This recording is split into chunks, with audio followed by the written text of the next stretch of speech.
ముందుగా ప్రభు నామానికి వందనాలు. కూడొచ్చిన యవనస్తులకి అలాగే దైవజనరాలకి కూడొచ్చిన అందరికి ప్రతి ఒక్కరికి ప్రభు నామ వందనాలు. మరి ముఖ్యంగా నాకు దేవాది దేవుడు ఈ యొక్క గొప్ప అవకాశం ఇచ్చినందుకు దేవుడికి కూడా వందనాలు చెల్లిస్తున్నాను. ఈ ఎర్లీ మార్నింగ్ వచ్చిన మీ అందరికీ చాలా థ్యాంక్స్. ఎందుకంటే అసలు రారనుకున్నాను, కానీ వచ్చారు, చెప్పిన వెంటనే ప్రకటన చేసినామంటే. అలాగే రాని వాళ్ళకి ఇంకా వందనాలు. సరే, మొన్నటి వరకు జరిగింది ఒక ఎత్తు అయితే ఈరోజు ఎర్లీ మార్నింగ్ కదా, ఎంతమంది వాక్యం వింటారో చూస్తాను. మా గర్ల్స్ కంటే అలవాటే నేను వాక్యం చెప్పడం, మరి బాయ్స్కి ఎలా ఉంటుందో ఆల్రెడీ 2-3 టైమ్స్ చెప్పాను, ఇది ఒక 3rd టైం అనుకుంటా. సరే, నా ఈరోజు వాక్యం అంశం ఏంటంటే నిలబడటం. ఏంటిది? నిలబడటం. ఇంగ్లీష్లో ఏమంటారు? Standing for Christ. ఓకేనా? నిలబడటం ఎవరి కోసం? దేవుని కోసం. ఓకేనా? దేవుని కోసం నిలబడటం అంటే ఏదో ఏమంటారు, పెద్ద ట్రెక్కింగ్ చేసి కొండ మీద నిలబడడం కాదు. ఓకేనా? ఈ లోకంలో మౌంటైన్స్ చాలామంది ట్రెక్ చేస్తున్నారు, మౌంట్ ఎవరెస్ట్ ఎక్కిన వాళ్ళు చాలామంది ఉన్నారు, నిలబడి దేవుడు ఏమంటారు జాతీయ జెండాను పాతిపెట్టిన వాళ్ళు చాలామంది ఉన్నారు. కానీ దేవుడి కోసం దేవుడి యొక్క విజయ పతాకాన్ని ఎవరైనా ఎగరేశారా అంటే బైబిల్లో చాలామంది ఉన్నారు. మరి ముఖ్యంగా ఎవరినైతే జ్ఞాపకం చేసుకోవచ్చు అంటే పౌలు గారిని జ్ఞాపకం చేసుకోవచ్చు. పౌలు గారు ఎన్ని శ్రమలు వచ్చినా, అవునా కాదా, ఆయన జైల్లో వేసి కళ్ళు పీకేసిన, అవునా కాదా, ఆయన పరిచయం చేయకుండా ఎన్ని అడ్డంకులు చేసినా కూడా ఆయన ఎంత గొప్ప సేవ చేశారు, అవునా కదా. ఇప్పుడు మన యొక్క క్రైస్ట్ చర్చ్ విజయవాడ, మన యొక్క సంఘం యొక్క మెయిన్ పరిచర్య యొక్క థీమ్ ఏంటో తెలుసా? పౌలు గారు చేసిన పరిచర్య ఎలా ఉందో అలాగే మనది కూడా అలాగే ఉంటుంది. బ్రతుకుటి క్రీస్తే చావైతే లాభం, అవునా కాదా. అలాంటి సేవే మనము చేయాలి. సేవ కాకపోయినా అట్లీస్ట్ పరిచర్య. అన్న బూనన్న చెప్పాడు, డుమ్మన్న చెప్పాడు. ఫస్ట్ అంశం ఏంటి? దేవుడికి భయం కలిగి జీవించాలి. సెకండ్ ఏంటి? ఆయన పరిచర్య చేయాలి. అప్పుడు చేసినప్పుడు ఆయన కృప సమాధానము సదాకాలం మీతో ఉంటుందని అన్నయ్య వాళ్ళు చెప్పారు. ఈరోజు నేనేం చెప్తున్నానంటే, మీరు దేవుడి కోసం నిలబడితే మీ జీవితంలో 3 జరుగుతాయంట. ఒకటి ఫలించడం, నిత్యరాజ్యాన్ని పొందుకోవడం, వెంబడించడం వల్ల మీకు వచ్చేది ఏంటంటే ఆయన యొక్క ఆశీర్వాదాలు ఎలా ఉంటాయో తెలుసుకుందాం. ఓకేనా? ఫస్ట్ ఏంటిది? ఆయనలో ఫలించడం. నిలబడితే ఏమవుతారు? మీరు ఫలిస్తారు. ఫలిస్తున్న తర్వాత మీరు ఎక్కడ ఉంటారు? నిత్య జీవంలో ఉంటారు. ఆయన వెంబడిస్తే ఏమొస్తుంది? మీకు ఆశీర్వాదం వస్తుంది. చాలామంది ఈ లోకంలో చాలామంది హీరోస్ని హీరోయిన్స్ ఇన్స్టాగ్రామ్లో ఫాలో అవుతున్నారు. నాకు తెలిసి మీ అందరికి ఇన్స్టాగ్రామ్ అనుకుంటున్నాను. ఇన్స్టాగ్రామ్లో అందరిని ఎవరిని ఫాలో అవుతున్నారు? క్రిస్టియానో రొనాల్డోని ఫాలో.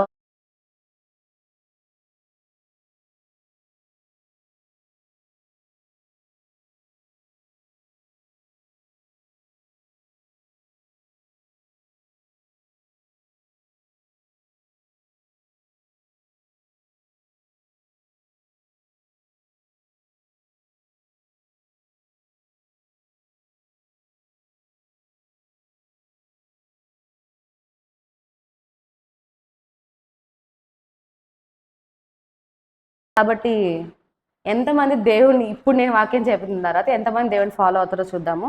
యోహాను రాసిన పత్రిక, అందరూ బైబిల్ ఓపెన్ చేయండి. యోహాను రాసిన సువార్త 12వ అధ్యాయము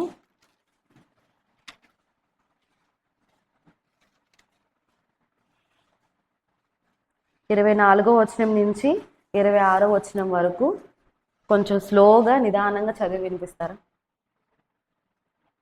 24 నుంచి 26 వచనాల వరకు.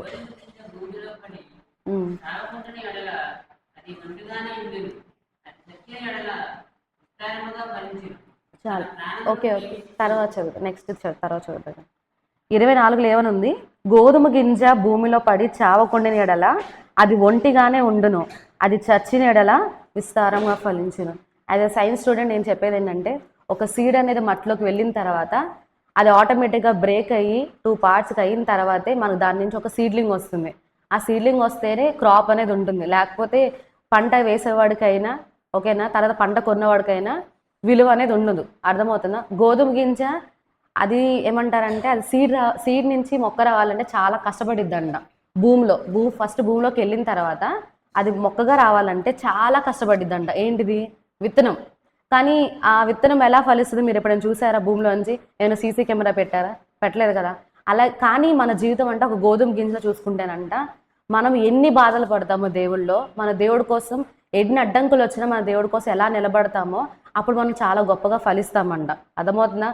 గోధుమ గింజ అలాగే ఉందనుకో ఒంటిగానే ఉండిపోతుంది.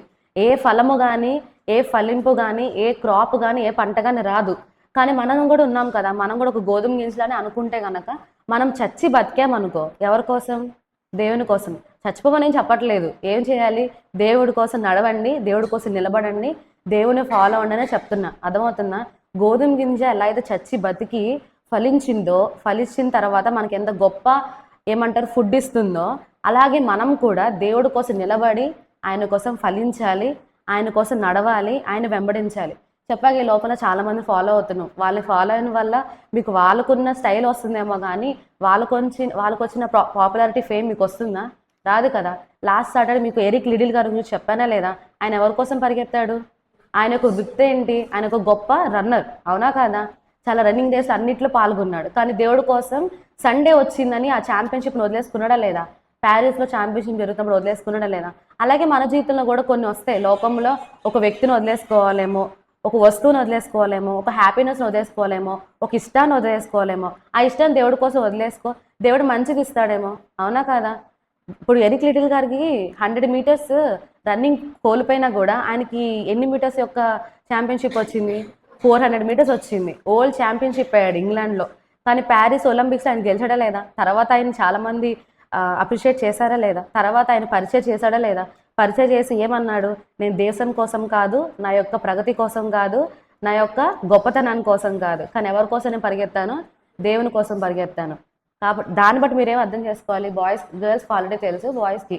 ఎరిక్ లిటిల్ గారు అంటే ఒక రన్నర్ అనమాట. ఆయన ఏంటంటే రన్నింగ్ రేస్లో చాలా బాగా పార్టిసిపేట్ చేసేవాడు. ఆయన ప్రతి ఒలింపిక్ గెలిచేవాడు. చిన్నప్పటి నుంచి దేవుడు అంటే చాలా మక్కువ, చాలా ఇష్టం. అయితే ఒక రోజు 100 మీటర్స్ పరిగెత్తిన తర్వాత తను ఒలింపిక్స్లో ఫస్ట్ వచ్చాడు. దాని తర్వాత అందరు ఇంగ్లాండ్ దేశం అంతా ఏమన్నారంటే చాలా గొప్ప ప్లేయర్ నువ్వు అన్నారు అందరూ. దాని తర్వాత ఆయనకి 200 మీటర్స్ రన్నింగ్ కాంపిటీషన్ వచ్చింది. అది ఏ రోజు వచ్చింది అంటే సండే వచ్చింది. సరే, ఫర్ సపోజ్ మీరే అనుకో, ఎరిక్ లిటిల్ మీరే అనుకోండి. సండే వస్తే వెళ్ళిపోతారా, ఉంటారా? ఫర్ సపోజ్ సండే ఎగ్జామ్ వచ్చింది అనుకో, ఎవరైనా కనిపిస్తారా? కనిపించరు. అర్థమవుతుందా? నేను చెప్పేది ఏంటంటే నా ఫ్రెండ్స్ చాలామంది ఉన్నారు, వాళ్ళు ఎల్ఈఎఫ్కి వెళ్తారనమాట. ఓకేనా? ఎల్ఈఎఫ్ సంఘం తెలుసో లేదు తెలియదు, కానీ నేను స్టెల్లాలో చదువుకుంటున్నప్పుడు నా ఫ్రెండ్స్ అందరూ ఎల్ఈఎఫ్కి వెళ్ళేవాళ్ళు. అంటే వాళ్ళ సంఘం అది. అయితే ఏమంటే వాళ్ళు పెంతుకొస్తూ కాదు, అటు క్యాథలిక్స్ కాదు, మీడియంగా ఉంటారు.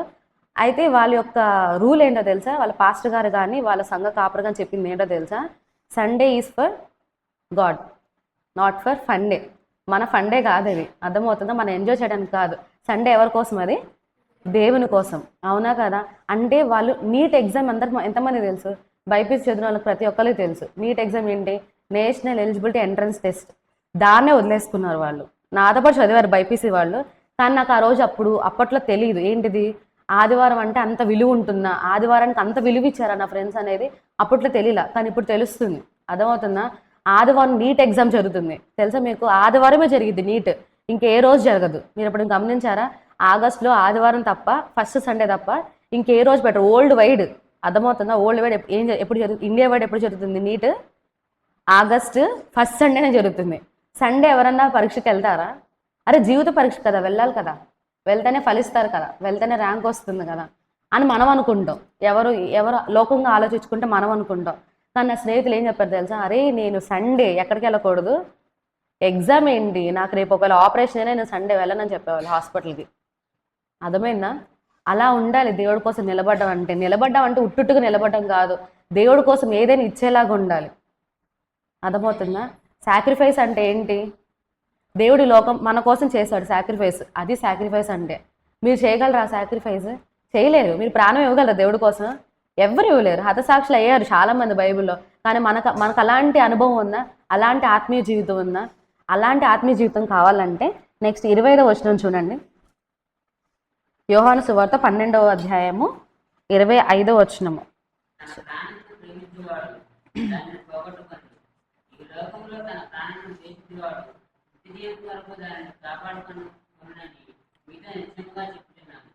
ఫస్ట్ మీకు చెప్పింది ఏంటి? గోధుమ గింజ చచ్చిపోతే ఫలిస్తుందని చెప్పాను. ఫస్ట్ వచ్చేది ఏంటి? ఫలింపు మన జీవితంలో. సెకండ్ ఏంటి? తన ప్రాణమును ప్రేమించేవాడు దాన్ని పోగొట్టుకొనును, ఈ లోకములో తన ప్రాణమును ద్వేషించువాడు నిత్య జీవం కొరకు దానిని కాపాడుకొనును. ఈ లోకంలో ప్రాణాన్ని ఎక్కువ ప్రేమిస్తే ఆ ప్రాణాన్ని ఏం చేస్తారంట? మనము పోగొట్టుకుంటాం.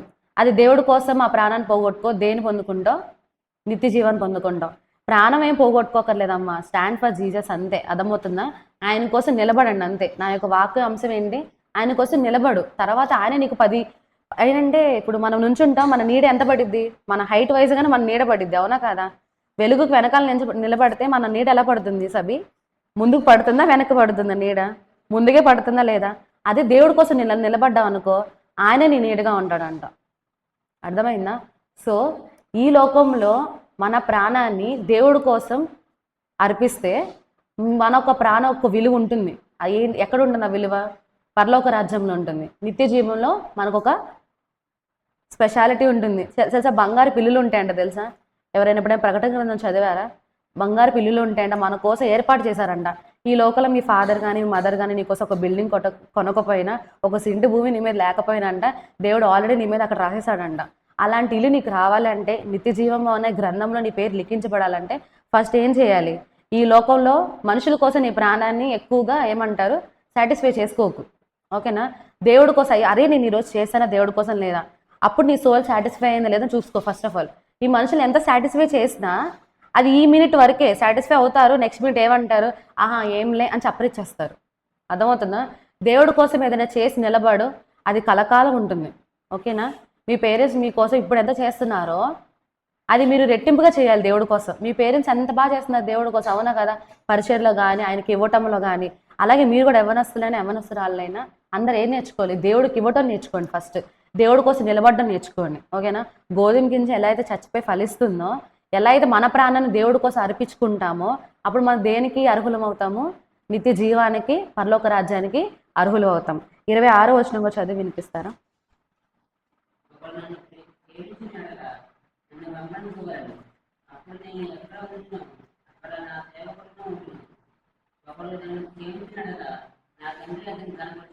లాస్ట్ ఫస్ట్ 2 సెంటెన్సెస్ మెయిన్, తర్వాత లాస్ట్ చూసారా?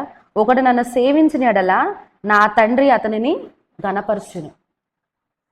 ఫలించడం చెప్పేశాను, ఆయన తర్వాత నిత్య జీవం చెప్పేశాను. వెంబడిస్తే ఏమొస్తుంది? ఏమొస్తుంది? ఘనతని ఇంగ్లీష్లో ఏమంటారు? ఘనతని ఇంగ్లీష్లో ఏమంటారు? అందరు ఇంగ్లీష్ మీడియమే కదా. ఘనత అంటే ఏంటి? తెలుగులో అర్థం కాదేమో, ఇంగ్లీష్లో చెప్పండి. అవి ఘనత అంటే ఏంటి?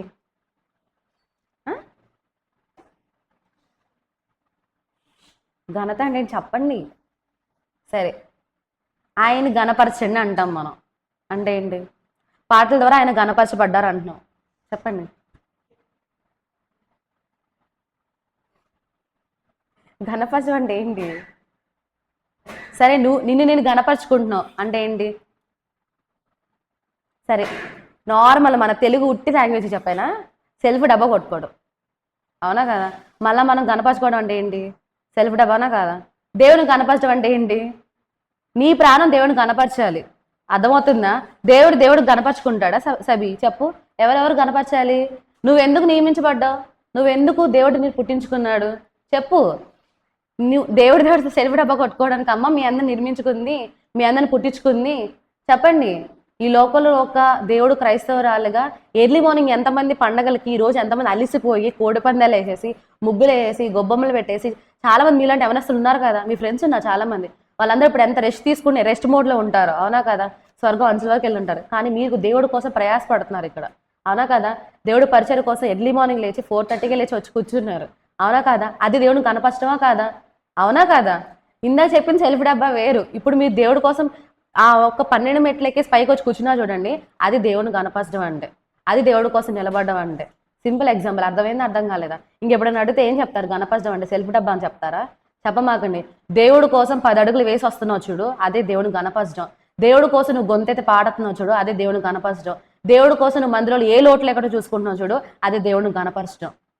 అర్థమవుతుందా? దేవుని వెంబడించు, ఆయనను గణపరుస్తాడు ఖచ్చితంగా. నువ్వు ఆయన గణపరచు, ఆయన నిన్ను గణపరచడా?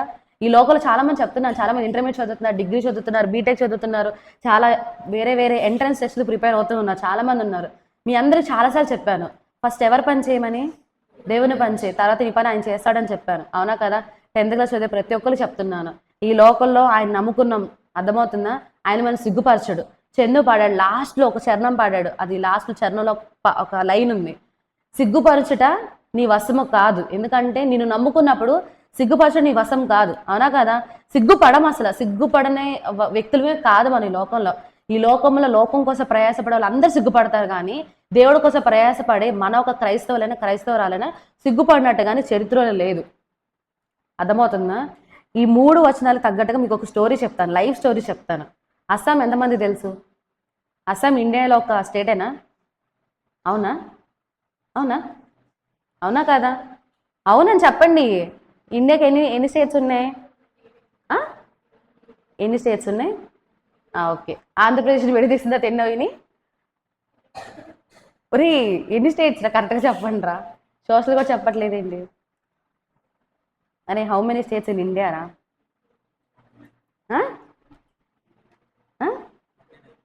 మీకు బాయ్స్ చెప్పట్లే, గర్ల్స్ చెప్పట్లేదు. ఆంధ్రప్రదేశ్ డివైడ్ చేసినది ఎన్ని స్టేట్స్ అయినా చెప్పా, సింపుల్ ఎగ్జాంపుల్ చెప్పాను. తెలంగాణ ఆంధ్ర డివైడ్ అయిందా లేదా? మొత్తం ఎన్ని? ఎంట్రన్స్ టెస్ట్ రాసేస్తారు, రేపు నీట్లో వచ్చేస్తే ర్యాంకులు వచ్చేస్తాయి. సరే, ఎన్ని స్టేట్స్ ఉన్నాయి మొత్తం? 29 స్టేట్స్. ఆ 29 స్టేట్స్లో చిన్నదనమాట. ఎక్కడ ఉంటుంది? టాప్లో ఉంటుంది, అవునా కదా? ఏంటిది అది? అస్సాం. అస్సాంలో మనుషులు మీరు ఎప్పుడైనా చూసారా? అస్సాం డ్రెస్సింగ్ స్టైల్ తెలుసా? పోనీ అస్సాం వేసుకునే వాళ్ళు సిల్క్ని ఎప్పుడైనా చూసారా? సిల్క్. ఒక నిమిషం వాళ్ళు ఎలా ఉంటారు మీకు చూపిస్తాను.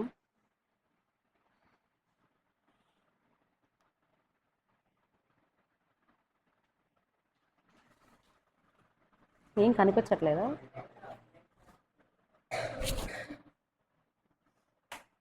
కనిపిస్తున్నారా? ఇదా?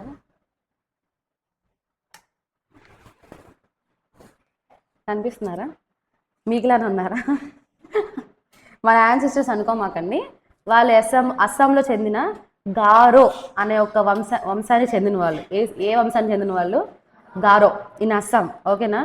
గారో అంటే ఎలా ఉంటారంటే, చూసారా వాళ్ళ మొహాలకి ఏమున్నాయి? కొంతమంది అయితే మసి రాసుకుంటారు ఇట్లా. కుంఫు చేసే వాళ్ళు ఉంటారు కదా, వాళ్ళు ఏం రాసుకుంటారు? ఇక్కడ మసి రాసుకుంటారు కదా. కళ్ళు ఒకటే కనపడితే మిగతా ఏంటంటే ఎలిఫెంట్ యొక్క బోన్స్, టీత్ ఉంటుంది కదా, ఆ టీత్తో డెకరేట్ చేసుకుంటారు వాళ్ళ బాడీని కానీ. ఓకేనా? వాళ్ళు ఏమంటారు?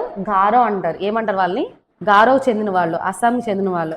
అయితే వీళ్ళకి దేవుడు అంటే ఏంటి, మతం అంటే ఏంటి, కులం అంటే ఏంటి, మానవత్వం అంటే ఏంటి ఏమీ తెలియదంట. ఎవరికి? గారో చెందిన అస్సాం వాళ్ళకి ఏం తెలుసు? ఏం తెలియదంట. కానీ మా చాలా మంది శిష్యులు వచ్చారు. దేవుడు ఇండియాకి వచ్చి చాలా మంది దేవుడు పరిచయం చేసిన అలాంటి కొన్ని చిన్న చిన్న ప్రాంతాలు తెలుసుకోవాలి, ఇప్పటికి తెలుసుకోలేదు. అర్థమవుతుందా? ఇప్పటికి దేవుడు అంటే ఏంటి, క్రైస్తవుడు అంటే ఏంటి, అసలు క్రీస్తు అంటే ఎవరు, పరలోక రాజ్యం అంటే ఏంటి, అసలు బైబిల్ అంటే ఏంటి అనే వాళ్ళు తెలియని వాళ్ళు చాలా మంది ఉన్నారు ఈ లోకంలో. అర్థమవుతుందా? అలాంటి వాళ్ళు ఒక చిన్న ఎగ్జాంపుల్. గారోకు సంబంధించిన వాళ్ళు ఒక కులం సంబంధించిన గారో అనమాట అస్సాంలో. అయితే వీళ్ళేంటంటే దేవుడికి చాలా వ్యతిరేకంగా ఉండేవాళ్ళు. వ్యతిరేకంగా అంటే ఏంటంటే, ఎవడైనా దేవుడు ఉన్నాడు, దేవుడు నమ్ముకుంటే ఆ రోజు వాడు అయిపోయాడు. అంటే ఏంటి? ఆ రోజు చంపేస్తారు వాళ్ళని. అర్థమవుతుందా? అలాంటి భయంకరమైన పరిస్థితులు అంట ఒకడంట ఒక ఒక ఒక ఒక అబ్బాయి, అర్థమవుతుందా, తన ద్వారా తన కుటుంబం అంతా రక్షించబడింది. తర్వాత ఏమైనా స్టోరీ తెలుసుకుందాం. ఫస్ట్ గారోకు సంబంధించిన వాళ్ళ గురించి చెప్పా కదా, ఆ వంశం ఏంటంటే దేవుడికి ఫుల్ అగైనెస్ట్. అర్థమవుతుందా? దేవుడికి ఫుల్ అగైనెస్ట్గా ఉండేవాళ్ళు. అయితే ఒక రోజు ఏమవుతుందంటే, అమెరికన్ మిషనరీస్ తెలుసు కదా, ఇప్పుడున్న ప్రతి ఒక్క మిషనరీస్ ఎవరు తెప్పించింది? అమెరికా వాళ్ళే, ఫారెన్స్ వాళ్ళే. ఆల్రెడీ బుడ్డుమ్మనే చెప్పాడా లేదా? ఏదన్నా సైంటిస్ట్ వాడు ఏదైనా ఇన్వైట్ చేశాడంటే ఎక్కడి నుంచి వస్తుంది అది? ఫారిన్ నుంచే, ఫారిన్ కంట్రీస్ నుంచే. ఇండియా నుంచి ఏమైనా వస్తుందా? రాట్లా. కాబట్టి ఇండియాలో ఉన్న మన ఎవరు అసలు ఏం చేయాలి? ఏదైనా సృష్టించండి కొత్తగా. ఓకేనా? మైండ్ ఉంది కదా, దేవుడు ఇచ్చాడు కదా, ఆ మైండ్ ఏం చేయండి, అప్పుడప్పుడు బ్రష్ పెట్టి తోమండి. కోల్గేట్ పేస్ట్ వేసి తోమితే బాగా షార్ప్గా తెల్లగా పనికొస్తుంది అనుకున్నారా?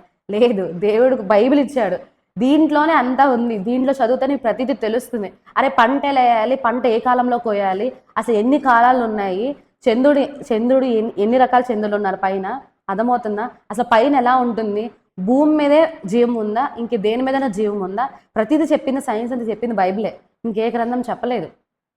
ఆ గొప్పతనం మనకొక్కడే దేవుడు ఇచ్చాడు, ఆ గొప్పతనం నిలబెట్టుకోండి. అయితే కమింగ్ టు ద స్టోరీ, ఆ గారో దేశానికి సంబంధించిన వాళ్ళంట చాలా వ్యతిరేకంగా ఉండేవాళ్ళంట. అయితే ఒక వ్యక్తి ఉన్నాడు, గారో దేశానికి సంబంధించిన ఆయన, ఆ వంశానికి సంబంధించిన ఒక వ్యక్తి ఉన్నాడు. ఆయన పేరు ఏంటంటే నాగ్ సింగ్. ఏంటిది? నాగ్ సింగ్. వాళ్ళ పేర్లు అలాగే ఉంటాయి, నాగ్ సింగ్. ఓకేనా? ఆయన నాగ్ సింగ్ అనమాట. ఆయన ఎవరు చూపిస్తాను చూడండి. ఆయన నాగ్ సింగ్. మధ్యలో ఉన్న చూసారా, పైన వాళ్ళు బట్టలు ఏమి వేసుకోరు, కింద ఆకులు కట్టుకుంటారు. చెప్పా కదా, ఎలిఫెంట్ ఒక చర్మాన్ని కానీ పులి ఒక చర్మాన్ని కానీ వాటి టీత్తో వాళ్ళు డెకరేట్ అవుతారు అనమాట. సో అందుకని వాళ్ళకి గారో అని వాళ్ళకి పేరు. అయితే ఈయన పేరు ఏంటి? నాగ్ సింగ్. అమెరికన్ మిషనరీస్ వాళ్ళు వెళ్ళి ఏం చేశారంటే ఆయన కోసం దేవుడు పరిచయం చేయడానికి చాలామంది ప్రేరేపించబడి వెళ్ళి అస్సాంలో మొత్తం హోల్ ఇండియాలో ప్రకటన చేస్తున్నారు. దేవుడి కోసం పరిచయం జరుగుతుందన్నమాట. ఆ పరిచయం జరుగుతున్న క్రమంలో ఏమైందంటే అస్సాం కూడా వెళ్ళారు, గారో అనే చింత ప్రాంతానికి వెళ్ళారు. ఆ ప్రాంతానికి వెళ్ళి అక్కడ కూడా పరిచయం చేశారు. పరిచయం చేసినంత ఏమైందంటే అక్కడ అమెరికన్ వాళ్ళ యొక్క మిషనరీల ద్వారా ఆ వాక్యం ద్వారా నాగ్ సింగ్ అనే వ్యక్తి రక్షించబడ్డాడు. ఏమైంది? నిజమైన క్రీస్తుని నేను ఒప్పుకుంటున్నాను అని బాప్తిసం పొందాడు. ఆ యొక్క క్షణంలోనే వాక్యం ముగించిన వెంటనే నేను దేవుళ్ళు నేను రక్షించబడుతున్నాను, ఆయనే నా నిజ క్రైస్తవుడుగా, ఆయనే నా రక్షకుడుగా నేను ఒప్పుకున్నానని చెప్పేసి ఏమవుతాడు? ఆయనలో రక్షింపబడతాడు. ఆయనతో పాటు తన వైఫ్, తనకున్న 2 కుమార్తెలు ఏమవుతారు? బాప్తిసం తీసుకుంటారు. At the right of the moment ఆయన మెసేజ్ కంప్లీట్ చేసిన తర్వాత వాళ్ళు దేంట్లో రక్షించబడతారు? బాప్తిసం తీసుకుని ఆయన నిజమైన రక్షకుడు, యేసే నిజమైన రక్షకుడు అని ఒప్పుకొని బాప్తిసం తీసుకుని ఉంటారు, నిలబడి ఉంటారు. అయితే ఈయన బాప్తిసం తీసుకున్నాడని ఆయన హెడ్కి తెలుస్తుంది. ఎవరికి? ఆ యొక్క ఏమంటారు కమ్యూనిటీ యొక్క గ్రూప్ హెడ్కి తెలుస్తుంది. హెడ్కి తెలిసి వెంటనే నాగ్ సింగ్ అని పిలుస్తాడు. పిలిచినమ్మంటే ఒక్కొక్క సభ పెడతాడు అనమాట. సభ పెట్టినమ్మంటే అందరు గ్యాదర్ అవుతారు. గ్యాదర్ అయినమ్మంటే అడుగుతాడు, ఏంటి దేవుణ్ణి కాని దేవుణ్ణి, అర్థమవుతున్న మతం కాని మతాన్ని, అసలు మన ఏమంటారు మన హిస్టరీలో లేని దాన్ని నువ్వు ఎందుకు రిపీట్ చేస్తున్నావు? అసలు దేవుడు అనేవాడు మనకు లేడు కదా, మనం ఎదుటోడు చెప్పాలి అసలు దేవుడు అనేవాడు లేడు, అసలు మనం ఎలా ఉండాలి, దేవుడు అనేవాడు లేదు, మనం సృష్టించబడింది అట్లా కోతి నుంచి మనం వచ్చాము, అది మన యొక్క వృత్తి. అలాంటిది నువ్వేం చేస్తున్నావు? నిజమైన క్రైస్తవుడు దేవుడా? ఎవరు నిజమైన దేవుడు ఎవరు? క్రీస్తా అని నువ్వు ఎలా చెప్తున్నావు? నువ్వు అసలు నీకెంత ధైర్యం ఉంటే మన యొక్క తెగలో నుంచి నువ్వు ఒక క్రైస్తవుడిగా బాప్తిసం తీసుకుంటావు? నీకెంత ధైర్యం ఉంటే నువ్వు దేవుడు రక్షకుడు నువ్వు ఒప్పుకుంటావు అని చెప్పి అందరూ ముందు అడిగితే ఆయన ఏమన్నాడంటే ఏం మాట్లాడకుండా మౌనంగా నుంచున్నాడంట. అయితే ఆ యొక్క కుల పెద్ద అన్నాడంటే ఏమన్నాడంట, వెంటనే నువ్వు ఇప్పుడైనా ఒప్పుకో, ఇప్పటికైనా లాస్ట్ ఛాన్స్ ఇస్తున్నాను, లేకపోతే నీ కొన్ని 2 కుమార్తెల్ని నీ భార్యని నేను చంపేస్తాను అంటాడు. అయితే నువ్వు ఏదైనా చేసుకో, నేను కామ్గా ఉంటానని కామ్గా ఉన్నాడంట. ఎవరు? Nag Singh.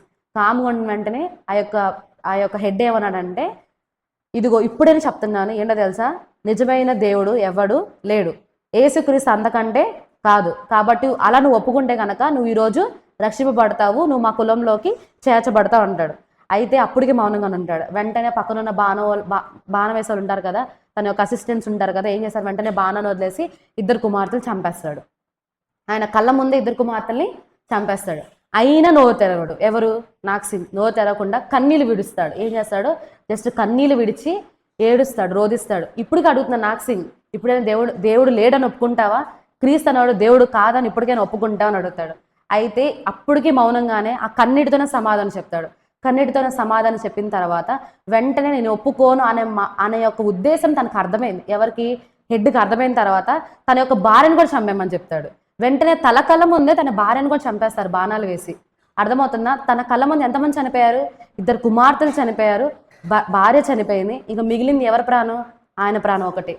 At the last and final నేను అడుగుతున్న నాగ్ సింగ్, ఇప్పటికైనా ఒప్పుకుంటావా అసలు దేవుడు అనేవాడు లేడు, క్రీస్తు అనేవాడు లేడని అంటే అప్పటికి అంటాడంట, ఇప్పుడు చెప్తున్నాను విను, బ్రతుకుటే క్రీస్తే, చావైతే మేలని ఆయన యొక్క లాంగ్వేజ్లో, ఆ గారో లాంగ్వేజ్ ఉంటుంది కదా, వా యొక్క ఇప్పుడు కోయ జాతులకు ఎలా లాంగ్వేజ్ ఉంటుందో అట్లాగే వాళ్ళకి ఒక లాంగ్వేజ్ ఉంటుంది. ఆ లాంగ్వేజ్లో చెప్పాడంట, బ్రతుకుటే క్రీస్తే కానీ నేను మాత్రం తిరగను. మీకు ఒకసారి ఒక సాంగ్ నేర్పించాను, I have decided to follow Jesus, no turning back. ఆ యొక్క లిరిక్ ఎవరు పాడారు తెలుసా? ఈయనే, నాగ్ సింగ్. అర్థమవుతుందా? ఆ రోజు అంతమందిలో ఆయన యొక్క హెడ్ కూడా చెప్తున్నాడు అంటే ఏమని చెప్తున్నాడు తెలుసా? నేను ఈరోజు నేను చంపేస్తా, నువ్వు చచ్చిపోతాను కూడా తెలుసు కూడా నువ్వేమంటున్నావు, నేను దేవుణ్ణి ఫాలో అవుతాను, వెనక్కి తిరగను అంటున్నావు చూడు. ఆ ధైర్యానికి భయపడి చంపేస్తాడు. ఎవరిని? నాగ్ సింగ్ని. వెంటనే బాణాలు వదిలేసి నేను ఇప్పుడు కొన్ని చెప్తున్నా కదా, ఇప్పుడు చెప్తున్నా నేను, నా పిల్లలు పోయారు, నా భార్య పోయింది, కానీ నేను మాత్రం నా ప్రాణం ఇవ్వడానికి సిద్ధంగానే ఉన్నా. కానీ ఒకటి చెప్తాను విను, నువ్వు చంపినా బ్రతికించినా నా చివరి మాట ఏంటో తెలుసా? I have decided to follow Jesus, no turning back. ఈ యొక్క మాటకు అర్థమైంది తెలుసా? నేను యేసునే వెంబడిస్తా కానీ తిరగను. అప్పుడంట ఆ హెడ్ అంట, అరే 2 పిల్లలు చంపేశాం, భార్యను చంపేశాం, ఆఖరికి వాడి ప్రాణం కూడా తీసేసుకున్నాం, కానీ వాడి కళ్ళలో భయం లేదేంట్రా అని వాళ్ళ వెంటనే ఏమారు తెలుసా, పశ్చాత్తాపడి అరే దేవుళ్ళు ఇంత బలం ఉందా, అసలు నిజమైన క్రీస్తు నిజమైన దేవుడు యేసుక్రీస్తేనా, నిజంగానే వాళ్ళు అందుకనైనా ప్రాణాన్ని కూడా లెక్క చేయకుండా అర్పించేసుకున్నారు దేవుడి కోసం అని. ఆ యొక్క గారో దేశం అస్సాంలో ఆ గారో జనాలు మొత్తం ఇప్పుడు వెళ్ళినా ఉంటారు అస్సాంలో, వాళ్ళందరూ దేవుడులో మార్చబడ్డారు ఆ యొక్క మరణం వల్ల, ఆ యొక్క సాక్రిఫైస్ వల్ల, ఆ యొక్క ఫాలోయింగ్ వల్ల, ఆ యొక్క వెంబడింపు వల్ల. మనము చేస్తాం ఫాలోయింగ్, మనము వెంబడిస్తాం దేవుడిని, ఉత్తుట్టిగా చేస్తాం. అర్థమవుతుందా? నాగ్ సింగ్ ఏం చేశాడు, పిల్లల్ని కోల్పోయాడు, భార్యను కోల్పోయాడు, చివరికి ఆయన ప్రాణాన్ని కూడా ఇచ్చేసుకున్నాడు. అవునా కదా? ఆయన మరణాన్ని చూసి, ఆయన తెగింపు చూసి, ఆయన ధైర్యం చూసి ఆ యొక్క కులం అంతా మారిందా మారలేదా? వెంటనే అంట ఆయన హెడ్ ఏం చెప్పాడు తెలుసా, అరే వీడి కళ్ళలో నాకు భయం కనిపించలేదు అంటే నిజమైన దేవుడు అతనేనేమో, అందుకే వీళ్ళు కనీసం భయం పడకుండా కూడా వాళ్ళ ప్రాణాలు లెక్క చేయకుండా దేవుడి కోసం అర్పించేస్తున్నారని వెంటనే మోకరించి వాళ్ళ శవాల దగ్గరే నేను నిజమైన దేవుడిని నమ్ముకుంటున్నాను, నిజమైన నా యొక్క రక్షకుడు ఎవరు, క్రీస్తే అని వెంటనే వాళ్ళు ఏమయ్యారు, వాళ్ళు దేవుళ్ళో రక్షింపబడ్డారు. దీన్ని బట్టి ఈ కథ బట్టి మీరు ఏం అర్థం చేసుకున్నారు?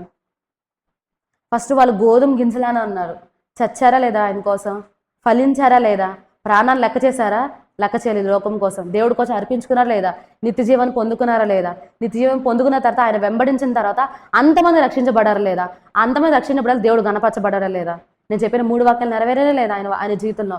అలాంటి ఆయన జీవితంలో నెరవేరినప్పుడు నీ జీవితంలో నెరవేరడానికి ఏమైనా అడ్డంకులు ఉన్నాయా? లేదు. ఓన్లీ ఒకే ఒక్కటి చేయాలి మీరు, ఏంటో తెలుసా, ప్రాణమేం అడగట్లేదు మిమ్మల్ని, దేవుడు ప్రాణమేం అడగట్లా, నా కుమార్తె నా కుమారుడా నా కోసం నిలబడు, నా కోసం నా పరిచర్య చేయి, నా కోసం అట్లీస్ట్ ఒక మనిషికైనా నువ్వు బ్రతుకున్న కాలంలో ఒక మనిషికైనా ఏం చెప్పాలి, నువ్వు సాక్ష్యం చెప్పాలి. అర్థమవుతుందా? నేను నా దేవుని నమ్ముకోవడం వల్ల నా జీవితం ఇలా ఉందని చెప్పుకోవాలి. తర్వాత వాడు నీ జీవితాన్ని చూసి నీ గురించి సాక్ష్యం చెప్పాలి. అది నిజమైన క్రైస్తవుడు అంటే. అర్థమవుతుందా? ఎర్రచందనం ఎంతమంది తెలుసు? సినిమా చూసేందుకు అందరికీ తెలుసు, చాలామంది. ఎర్రచందనం అందరికీ తెలుసా తెలియదా? ఎర్రచందనం తెలుసా? శాండిల్వుడ్, మైసూర్ శాండిల్ ఏదో చేస్తారు, దాంతో నుంచి వచ్చేదే గన్నా అంటారు తెలుసా? శాండిల్వుడ్ అంటే ఏంటి? అవునా కదా, గంధపు చెక్క అంటారు. ఆ గంధపు చెక్కకి ఎంత వాల్యూ ఉందో తెలుసా? బయట చాలా వాల్యూ ఉంది. దాని మీద సినిమాలు తెస్తున్నారు, దాని గురించి మనం మాట్లాడుకుని ఎందుకులే కానీ సింపుల్గా అర్థమైంది, నిద్ర రాదని చెప్తున్నాను. అది అర్థమైందా? ఒక క్రైస్తవుడు ఎలా ఉండాలో తెలుసా? ఒక శాండిల్ ఎర్రచందనం అలా ఉండాలంట. ఎందుకో తెలుసా? గొడ్డలు పెట్టి దాన్ని నరికినా కూడా అది తిరిగి నేను హామ్ చేస్తుందా? ఇప్పుడు ఒక చెట్టు, ఎర్రచందనం చెట్టే ఉందిరా, దాన్ని గొడ్డలు పెట్టి నరికావు, అది నీకు సువాసన ఇస్తుంది, దాని ద్వారా నీకు చాలా ప్రొడక్ట్స్ ఇస్తుంది, దాని ద్వారా ఎట్ ద సేమ్ టైం ఏంటంటే నీకు ఒక మంచి ఏమంటారు మనీ ఇస్తుంది, సువాసన ఇస్తుంది, అన్నీ ఇస్తుంది ఎర్రచందనం. దేంతో? గొడ్డలతో నరికిన తర్వాత. అది తిరిగి నేను హామ్ చేస్తుందా? సువాసన ఇస్తుంది, నీకు కావాల్సిన ప్రతీది ఇస్తుంది, కానీ తిరిగి నిన్నేమన్నా హానిపరుస్తుందా? అదే క్రైస్తవుడు అంటే. అర్థమవుతుందా? ఒకరిని హాని చేయకుండా వాడి జీవితంలో నువ్వు ఎప్పుడైతే సువాసన వెదజల్లుతావో అప్పుడు నిజమైన క్రైస్తవుడు తీర్చిపడతావు. ఇది మొదలు పెట్టుకోండి. అర్థమవుతుందా? శాండిల్వుడ్ అనేది, ఎర్రచందనం అనేది గొడ్డలతో నరికివేయబడిన తర్వాత సువాసన ఎలా వెదజల్లుద్దో తిరిగి మనకి ఏమంటారు హామ్ చేయకుండా, ఎటువంటి ప్రమాదం చేయకుండా, అట్లాగా క్రైస్తవుడు కూడా ఎదుటివాడికి హాని చేయకుండా వాడి జీవితంలో నువ్వు ఎప్పుడైతే వాడికి ఇన్స్పిరేషన్ నిలబడతావో అప్పుడు నిజమైన క్రైస్తవుడు. అర్థమైంది అనుకుంటున్నాను. అర్థమైందా? నాగ్ సింగ్ ఏం చేశాడు? తన ప్రాణాన్ని లెక్క చేశాడా? లెక్క చేయలేదు కదా. కాబట్టి మనం ఎవరిని లెక్క చేయాలి ఈరోజు? మనుషున్నా, నీకున్న బలాన్న, నీకున్న ఆస్తిన, నీకున్న చదువున, నీకున్న యవనాన్న, నీకున్న బలాన్న, దేని లెక్క చేయాలి? దేవుని లెక్క చేయి ఫస్ట్. అర్థమవుతుందా? ఈ లోకం నుండి ఎవరు లెక్క చేసినా లెక్క చేయకపోయినా ఇట్ ఈస్ నాట్ కౌంటబుల్. అర్థమవుతుందా? దేవుని లెక్క చేయి, ఒకరోజు నీకు ఖచ్చితంగా ప్రతీది కౌంట్ ఇస్తాడు దేవుడు నీకు. అర్థమవుతుందా? అహబరాజు గురించి మీకు ఎంతమంది తెలుసు? దేవుడి ముందంట చెప్తాడంట ఆయన, అహబరాజు నీ యొక్క పాపాలన్నీ తేలిపోయినాయి, దేవుడు త్రాసు చూశాడంట అని చెప్తాడు. ఆ పాట మీకు ఒకసారి నేర్పిద్దాం అనుకుంటున్నాను. మెనే టేకిల్ ఫాసిన్. ఆ పాట మీకు తెలుసా? తెలీదు కదా. పాత పాట అది, కానీ నీకు ఒక లైన్ పాడతాను, మీకు అందరికి వచ్చి అనుకుంటున్నా. రాదా? సరే. మెనే టేకిల్ ఫాసిన్ కన్నా ముందుగా నాగ్ సింగ్ లాస్ట్ చెప్పిన పదవి ఏంటి? I have decided to follow Jesus, no turning back, no turning back. The old is behind me but cross is before me. అర్థమవుతుందా?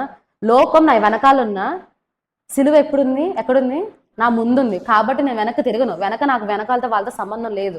నాగ్ సింగ్ చెప్పినట్టుగా మీరు ఏం చేయాలి? నేను దేవుణ్ణే ఫాలో అవుతాను. ముందున్న సిలువునే ఆధారం చేసుకుని నడుస్తాను తప్ప వెనుకున్న లోకాన్ని లోక మనుషులు చూసి నేను ఎప్పుడు ఆధారం చేసుకుని నడవను అని ఇప్పుడు చెడిస్తాడు. ప్రతి ఒక్కళ్ళు పేరు పేరునే చెప్తున్నాను. అర్థమవుతుందా? వెనుకున్న లోకాన్ని అస్సలు లెక్క చేయమాక. అసలు వాళ్ళు నీకు నథింగ్ అనమాట ఈ లోకంలో. అర్థమవుతుంది? ఎవరైనా రేపు నీ పేరెంట్స్ అయినా, పేరెంట్స్ లెక్క చేద్దని నేను చెప్పట్లేదు. ఒక్కొక్క మూమెంట్లో ఏమవుద్దు అంటే పేరెంట్స్ కూడా ఏం చేస్తారు తెలిసి నేను వదిలేస్తారు. అర్థమవుతుందా? పెళ్లి చేసి ఒకళ్ళు కట్టబెట్టి నీకు పంపించేసిన తర్వాత వాళ్ళు నేను చూసుకుంటారు కలకాలం. గ్యారెంటీ ఇస్తారా నా పేరెంట్స్ వచ్చేంత నన్ను చూసుకుంటారని? కానీ దేవుడు గ్యారెంటీ ఇస్తాడు, ముదిం వచ్చే వరకు నేను ఎత్తుకొని ముద్దాడు వాడిని నేనే. అర్థమవుతుందా? లాస్ట్గా ఒక వచనం చూసి ముగించుకుందాం మనము. మత్తయి సువార్త 19వ అధ్యాయము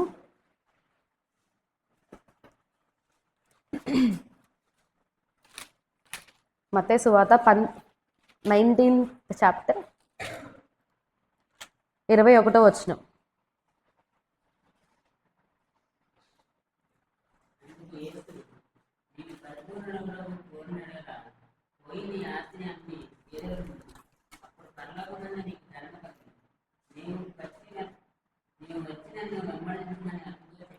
ఓకే, లాస్ట్ చూసారా? నీవు వచ్చి నన్ను వెంబడించమని అతనితో చెప్పాను. ఈ లోకంలో చాలామంది దేవుళ్ళు ఉన్నారు, చాలామంది దేవతలు ఉన్నారు. వాళ్ళందరూ వచ్చి నన్ను వెంబడించమని ఎవరు చెప్పలేదు. వాళ్ళు ఎవరైనా చెప్పారా? రే రండ్రా నా కొండ ఎక్కండి, అదార్పించండి ఇదార్పించండి అని చెప్పారు తప్ప, నా కోసం గుండు గీక్కో, నా కోసం ఈ మాల వేసుకో ఆ మాల వేసుకొని చెప్పారు తప్ప ఎవరు నన్ను వెంబడించరా. నన్ను వెంబడిస్తే నీకు ఎక్కడ ధనం కలిగిద్ది, పరలోకంలో ధనం కలిగిద్దని ఎవరు చెప్పలేదు. ఇప్పుడు దాకా ఎవరు చెప్పలేదు.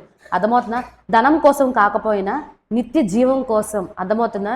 ఈ లోకంలో ఉన్న చెడ్డ జీవితాన్ని, ఈ లోకంలో ఉన్న భయంకరమైన నీ యొక్క ఏమంటారు తెలుసా యవన కాలాన్ని ఇప్పుడు నువ్వు ఎంత భయంకరంగా లీడ్ చేస్తున్నావో, ఎటువంటి కష్టమైన లైఫ్ని లీడ్ చేస్తున్నావు. అరే ఈరోజు తినడానికి ఈరోజు మంచి ఫుడ్ ఉందంటే రేపు అదే ఫుడ్ మనకు ఉంటుందని గ్యారెంటీ మనం ఇవ్వగలమా? అంబానీ అంటే గ్యారెంటీ ఇవ్వచ్చు, టాటా బిర్లా అంటే గ్యారెంటీ ఇవ్వచ్చు, బిల్ గేట్స్ అంటే వాళ్ళు గ్యారెంటీ ఇవ్వచ్చు, ఎందుకంటే వాళ్ళు ఉన్నోళ్ళు. అర్థమవుతుందా? కానీ మనం ఉన్నోళ్ళమే దేంట్లో? ఆత్మీయతలో, దేవుళ్ళో. నిజమైన రక్షణ ఏంటో తెలిసిన వాళ్ళం మనమే. అర్థమవుతుందా?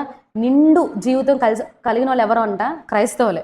కాబట్టి నీకు పరలోకమందు ధనం కలగాలన్నా, విస్తారమైన జలములు నీ వశం అవ్వాలన్నా, ఆయన స్వాస్థ్యం నీకు ఇవ్వబడాలన్నా ఎవరిని వెంబడించాలి? సో ఇప్పుడు ఇన్స్టాగ్రామ్స్ అందరు ఫాలోవర్స్ అందరు ఏం చేయాలి? అన్ఫాలో కొట్టేసి, అర్థమవుతుందా? ఏ హీరోయిన్ ఉన్నా, ఏ రొనాల్డో ఉన్నా, ఏ ట్రంప్ ఉన్న వాళ్ళందరూ అన్ఫాలో కొట్టి ఎవరిని ఫాలో అవ్వాలి? దేవుని ఫాలో. అర్థమవుతుందా? నిజంగా చేస్తారని నేను అనుకుంటున్నాను. చాలా స్టోరీలు పెడతారు, స్టేటస్లు పెడతారు. ఇప్పటికైనా మారండి. అర్థమవుతుందా? ఎవరిని ఫాలో అవ్వాలి ఇప్పటికన్నా? నువ్వు కనీసం వాడుతున్నావు కదా, అట్లీస్ట్ నువ్వు ఒక వెబ్ని వాడుతున్నావు. ఆ వెబ్ నుంచి ఎవరిని కనపరచు? దేవుని కనపరచు. అర్థమవుతుందా? దేవుడి గురించి ఒక స్టేటస్ పెడితే దాన్ని చదివాలి చాలామంది ఉంటారు. అర్థమవుతుందా? నేనంటే డైలీ పెడతాను. మనం డైలీ పెడతాం కదా చాలామంది, మనం వీడియోస్ ఇప్పుడు రోజు స్టేటస్ పెడతాం కదా. నా స్నేహితుడు ఒక అమ్మాయి అన్ని, ఎందుకే పద్దాకలా మీ దేవుడి గురించి అలా డబ్బా కొట్టుకోవడానికి ఎందుకు పద్దాకలా అలా స్టేటస్ పెడతావు, వీడియోలు పెడతావు, పెడితే గిడితే నాకేం చేయి, నువ్వు హైడ్ చేసి పెట్టు అని చెప్పింది. ఏం చెప్పింది? నాకు స్టేటస్ హైడ్ చేసి పెట్టు, నాకు మాత్రం రాని మాకు అని చెప్పింది. స్టేటస్ దేవుడి యొక్క స్టేటస్ రాకుండా పెట్టమని చెప్పింది. నేను ఓన్లీ జస్ట్ ఒక చిన్న స్మైల్ ఇచ్చాను అంతే. నార్మల్ సంతోషం అంటే వేరే రకంగా రియాక్ట్ అయ్యేది, మీ అందరికి తెలుసు. కానీ ఆ విషయం నేను ఏం చేసింది, జస్ట్ ఒక స్మైల్ ఇచ్చి వదిలేశాను. ఆ నెక్స్ట్ డే ఆ పిల్లకి డెంగ్యూ వచ్చి ఇంత ఉంటుంది, సంధ్యాలకు ఇంత సన్నగా అయిపోయి బెడ్ మీద లేగలేదు తెలుసా. నేను వెళ్ళి ఆ పిల్లకి ట్యాబ్లెట్ ఇచ్చి లేపాను. మీరు అనుకుంటున్నారు ఈ లోకంలో దేవుని ఒక మాట అంటే అయిపోతుందిలే, వాడే ఏంటి? చాలామంది అంటారు అసలు ఇలాంటి బైబిల్ పట్టుకుంటే మనం నాశనం అయిపోతున్నాడు చాలామంది. వాళ్ళకేం తెలుసు దీని ఒక విలువ? అవునో కదా? దీనికోసం ఎంతమంది హతసాక్షులు అయిపోయి, మన కోసం ఇది రాయడానికి ఎంతమంది హతసాక్షులు అయిపోయి, మన చేతికి బైబిల్ రాయడానికి ఎంతమంది చనిపోయారో తెలుసా? ఎంత రక్తం చిందించబడిందో తెలుసా? ఆ యొక్క విలువ వాళ్ళకేం తెలుసు? అవునా కదా? ఆ బైబిల్ ఒక వాక్యం ఒక విలువ వాళ్ళకేం తెలుసు? చూసావా? ఒక మాట, దేవుని యొక్క స్టేటస్ నాకు రాకూడదన్న మాట అని చెప్పింది ఆ పిల్ల. డెంగ్యూ ఫీవర్ వచ్చి ఇప్పుడు కూడా ఆ పిల్లకి లేగలేదు తెలుసా బెడ్ మీద నుంచి. సింపుల్గా చెప్తున్నాను, నువ్వు పరిచర్యలో దేవుడి కోసం ఒక మెట్టు నిలబడు, ఆయన నీ నీడగా ముందుంటాడు. అర్థమైందా? నీ నీడ నీకు ఎలా కనబడుతుందో, ఎదురుగున్న ఉన్న ఏ శత్రువుకైనా ఆయన నీడ కనపడి వాళ్ళని ఏం చేయడానికి కానీ అనడానికి ముందుకు రారు. ఓకేనా? అది నాగ్ సింగ్ లాగా ఇప్పటికైనా ఏం చేయాలి? ప్రాణాన్నైనా లెక్క చేయకుండా ఎవరికోసం అర్పించుకోవాలి? దేవుడి కోసం అర్పించుకో. ఇప్పటికైనా గోధుమ గింజలా ఉంటావు, చచ్చి బతుకుతావా? లేకపోతే ఈ లోకంలో ఏమంటారు, టెంపరీగా హైబ్రిడ్ సీడ్స్ వస్తున్నాయి చూడు, అలా ఉంటావా? విలువ పెట్టి కొన్నాడు మనల్ని, అర్థమవుతుందా? అల్లా టప్పగా కొనలా దేవుడిని. కాబట్టి ఫ్రీ ఆఫ్ కాస్ట్ దేవుడిని అమ్మేమాకండి. ఫ్రీ ఆఫ్ కాస్ట్ మీరు కూడా ఎవరికి అమ్ముడు పోబాడు మాకండి, అర్థమవుతుందా? ఈజీగా టర్న్ అవ్వమాకండి, అర్థమవుతుందా? ఒక్కసారి డిసైడ్ అయ్యామంటే ముందే ఉండాలి మన చూపు, వెనక్కి ఎప్పుడు మనము చూడకూడదు. ఓకేనా? లాస్ట్గా ఆ లిరిక్ పాడుకుందామా? పాడతారా? బాయ్స్ కూడా నేర్పించండి. వీళ్ళేం ఇంగ్లీష్ పాటలు పాడుతున్నారా నవ్వారు అనుకో, తర్వాత మైక్ నుంచి వాక్య వైపు కిందకు వచ్చాక కొడతా, అర్థమైందా? దేవుని కనపరచడంలో దేవుడు మనకు చాలా యొక్క లాంగ్వేజ్ ఇచ్చాడు, ఆ లాంగ్వేజ్ అని ఉపయోగించుకోండి దేవుని కనపరచడంలో. ఇది కూడా ఒక ఆయన కనపరచడమే, అర్థమైందా? సరే, 1 2 3 స్టార్ట్. అదండి. I have decided to follow Jesus. I have decided to follow Jesus. I have decided to follow Jesus. No turning back, no turning back. The world behind me, the cross before me. The world behind me, the cross before me. The world behind me, the cross before me. No turning back, no turning back. హల్లెలూయా. అర్థమైందా? ఏం అర్థమైంది? నేను ఇప్పటి నుంచి decide అయ్యాను ఎవరిని follow అవడానికి, దేవుణ్ణి ఫాలో అవడానికి. నా ముందు ఏముంది? సిలువ ఉంది. ఆయన మన కోసం నిలబెట్టిన ఒక సిలువ ఉంది. ఆ సిలువను చూసి నడుస్తాను తప్ప వెనకున్న లోకాన్ని చూసి నేను నడవను, అర్థమవుతుందా? ఇప్పటి నుంచి వెనక్కి తిరగడం నేర్చుకోకండి, ఓకేనా? ఈ యొక్క చిన్ని మాటలు మీరు హృదయాల్లో ఫలించాలని కోరుకుంటూ నా మాటలు ముగిస్తున్నాను. దోషములు ఉంటే క్షమించండి, ఓకేనా? దేవుడి యొక్క చిన్న మాటలు దీవించిన గాక. ఆమేన్. అందరూ కళ్ళు మూసుకున్నట్లయితే ముగింపు ప్రార్థన చేసుకుందాం. అందరం మోకరించి కళ్ళు మూసుకోండి, ముగింపు ప్రార్థన చేసుకుందాం.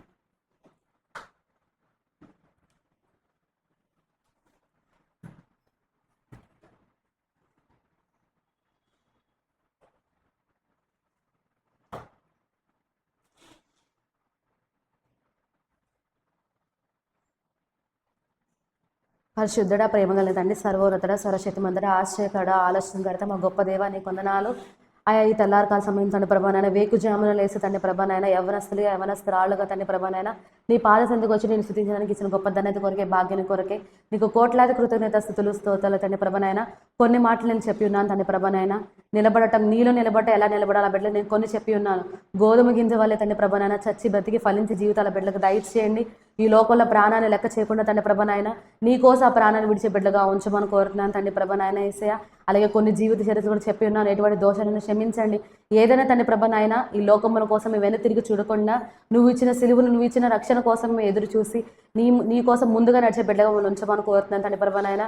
నా యొక్క చిన్న మాట వాళ్ళ హృదయాల ఫలింప చేసే ధన్యత ఆ బిడ్డకు దయచేయండి. వాళ్ళ బ్రతుకుదేవం అంటే కృపాక్షముల వెంటే ఉంచమని కోరుతున్నానైనా.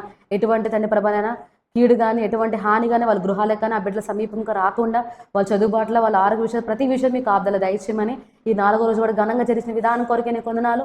తర్వాత జరుగుతున్న యాక్టివిటీలో అలాగే తండ్రి ప్రభానైనా 3 నుంచి తండ్రి ప్రభానైనా మేము బయట వెలిచి ఉండగా ఎటువంటి విరోధమైన ఆయుధం ఏది వద్దలకుండా నీ దూతల రకాల కంచె కాపుదల దయచేసి నడిపించుకోమని. అలాగే రేపు కాలం జరుగుతున్న 2 రోజులు జరుగుతున్న ఆరాధన కార్యక్రమం అంతట్లో మీరే సహాయం దయచేయమని. నీ చిత్తమైతే నీ రాకడం ఆలస్యం అయితే తండ్రి ప్రభానైనా మరో అవకాశం మాకు ఎలాగ దయచేసి నీ గణపతి ధన్యత భాగ్యాన్ని మాకు అందరికీ దయచేయమని నజరేయుని యేసుక్రీస్తు పరిశుద్ధ నామమున అడిగి వేడుకున్న ప్రియ పరలోకపు తండ్రి, ఆమేన్.